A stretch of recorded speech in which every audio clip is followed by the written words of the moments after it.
Welcome to another episode of The Crimson Fly, where you can see the process of making the comic. My name is Colin SkipperWing Bird, and if you'd like a version of this comic without the audio commentary, you can check out the links in the description below, or in the cards, or in the annotations when they appear on screen at the end of this video.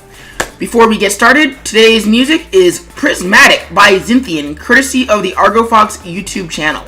You can find a link to download it in the description below. So, on to today's episode. Issue number 5, strip number 71. I don't have enough fingers for this.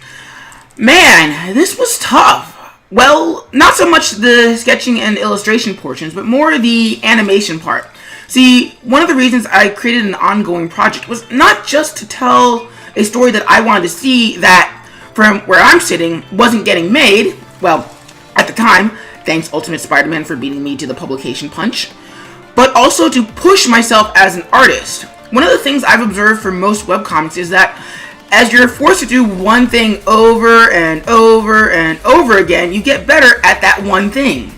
And if you look at any webcomic that's gone on for over a year at least, there's almost always a massive leap in quality, both in the writing and in the story departments.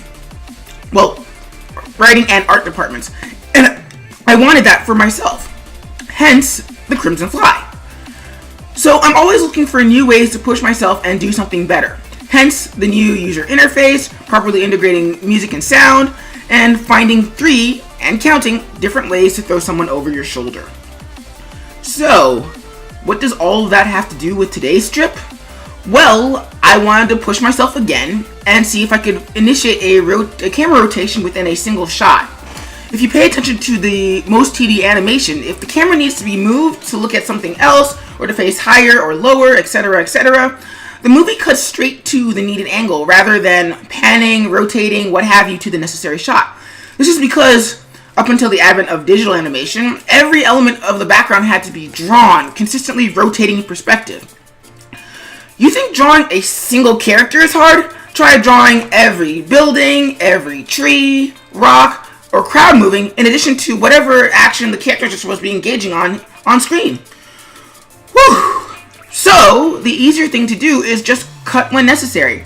3D doesn't have this problem as much, since the camera is more of a lens just moving through a space, but they have their own issues.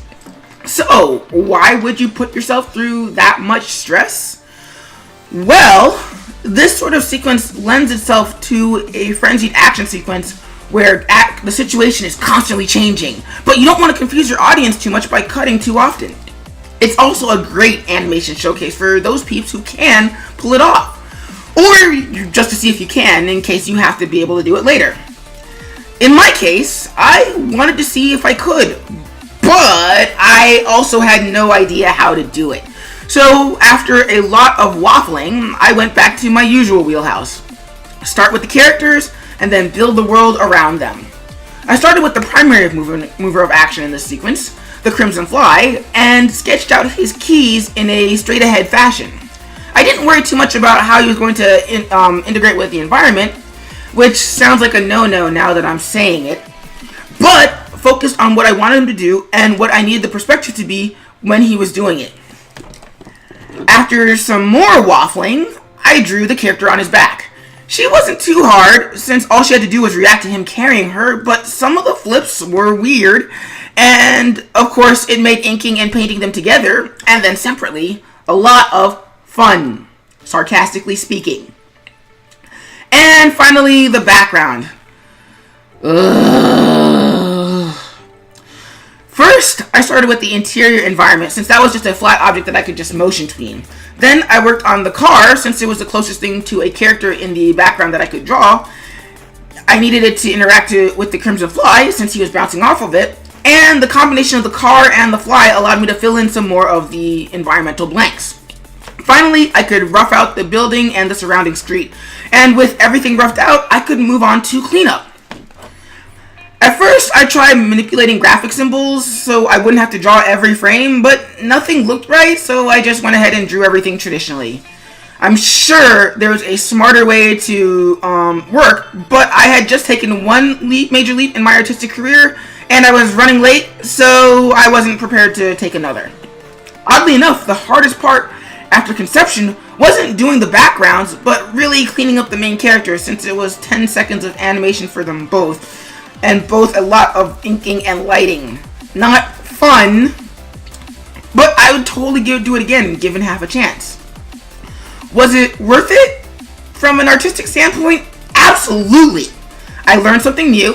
It looks somewhat decent. The camera's a little too zoomed in to appreciate it. And I'm only going to get better and faster as time goes on. From a commercial standpoint, not so much. The strip ended up running 2 weeks late. And I'd be lying if I said I wasn't worried I didn't lose a significant chunk of my fan base because of it. But at the end of the day, this is a project for me, and I'd be even more disappointed if I found myself consistently falling into a rut of mediocrity. So I'll keep taking artistic risks. They haven't failed to pay off yet.